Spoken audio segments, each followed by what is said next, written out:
सारे कर्म कुंडली में लिख के आते हैं जो हमारा जब जन्म होता है। एस्ट्रोलॉजी 110% साइंटिफिक है। जो कुंडली में लिखा है वो 100% सच है। कुंडली के अंदर 9वां भाव आपका भाग्य है। हथेली पे नाम लिख लो तो आप पैसे वाले हो जाओगे। आप कितना पैसा कमाओगे वो पहले से निश्चित है। मेहनत बड़ी या भाग्य। कैसे हैं प्रद्युम्न जी? नमस्ते जी, मैं बहुत अच्छा हूँ। आप कैसे? आपका बहुत बहुत स्वागत है हमारे चैनल पर। धन्यवाद प्रभु। सबसे पहला क्वेश्चन तो मैं ये करूंगी कि लोगों के दिमाग में रहता है ना कि मैं पूजा पाठ कर रही हूँ, पूजा पाठ करके मेरे शायद कर्म अच्छे हो जाएंगे या फिर चीजें अच्छी होने लगेंगी लाइफ में। लेकिन एक साइड में ये भी होता है कि हम लोग सारे कर्म जो है एस्ट्रोलॉजी पे बेस मतलब कुंडली में लिख के आते हैं जो हमारा जब जन्म होता है।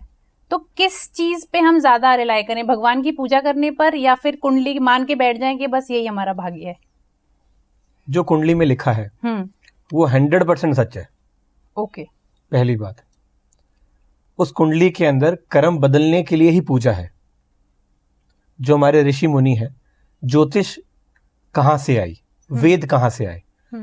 अगर जब एक हिंदू लोग को स्टडी करते हैं आपको समझ आएगा कि श्रुति स्मृति के माध्यम से वेद बने, उपनिषद बने और उसी के पाठ से एक ज्योतिष का आने वाला कैसा समाज चल सकता है। एक कहते हैं ना, एक अच्छी तरीके से दृष्टिकोण किस भाव से रहे कि हमारे जीवन में क्या सकारात्मक कर्म हमें करने चाहिए और किन चीजों से हमें बचना चाहिए।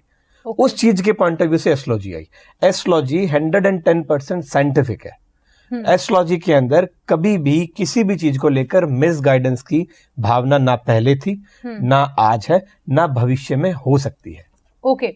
सो अभी इंस्टाग्राम की दुनिया में बहुत सारी मिसलीडिंग हो रही है एस्ट्रोलॉजी को लेके। लाइक मैं काफी रील देखती हूँ, उसमें ऐसा ये होता है कि आप हथेली पे नाम लिख लो तो आप पैसे वाले हो जाओगे, या फिर हथेली पे ये नंबर, जैसे एग्जांपल जैसे कौन एलेक्सा बोल लो, या जैसे आप हाथ में 894 लिख लो, जी। हम आपका भाग्य बदल देंगे जी।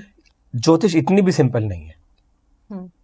ज्योतिष 100% साइंटिफिक है। ज्योतिष के बाद आपका कर्म आता है। कुंडली के अंदर 9वां भाव आपका भाग्य है। इसका मतलब आप जीवन में कितनी मेहनत करो, वो आप कितना पैसा कमाओगे वो पहले से निश्चित है।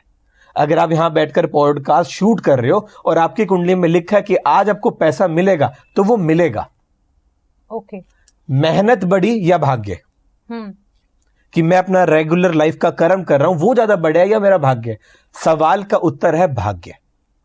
कुंडली के अंदर 10वें भाव का जो भी राशि है या जो भी प्लेनेट है, आप सिर्फ उसका ही काम कर सकते हो। अगर आप यूं सोच लो कि मुझे मार्केटिंग का काम करना है और एक समय आप यूं समझ लो कि मैं एक इवेंट ऑर्गेनाइजर कंपनी खोल लूं, या आप यूं सोच लो कि मैं एक बिल्डिंग बनाने का काम कर लूं, या मैं रोड का टेंडर लेने का काम कर लूं, ऐसा पॉसिबल नहीं हो सकता प्रभु।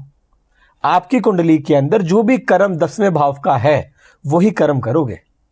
इसके अलावा कोई भी कर्म कर लो आप घूम फिर के फेल हो जाओगे। सिर्फ एक युति ऐसी होती है जिसके अंदर इस चीज को डाइसी कंडीशन में बांट दिया जाता है, ड्यूल चीजों को कर दिया जाता है। जिस भी व्यक्ति की कुंडली के अंदर राहु केतु 4th हाउस में और 10th हाउस में आ गए, राहु क्या काम करता है? राहु क्या है अगर आप उसको स्टडी करोगे, उसका सिर्फ गर्दन है, और केतु क्या है? सिर्फ धड़ है।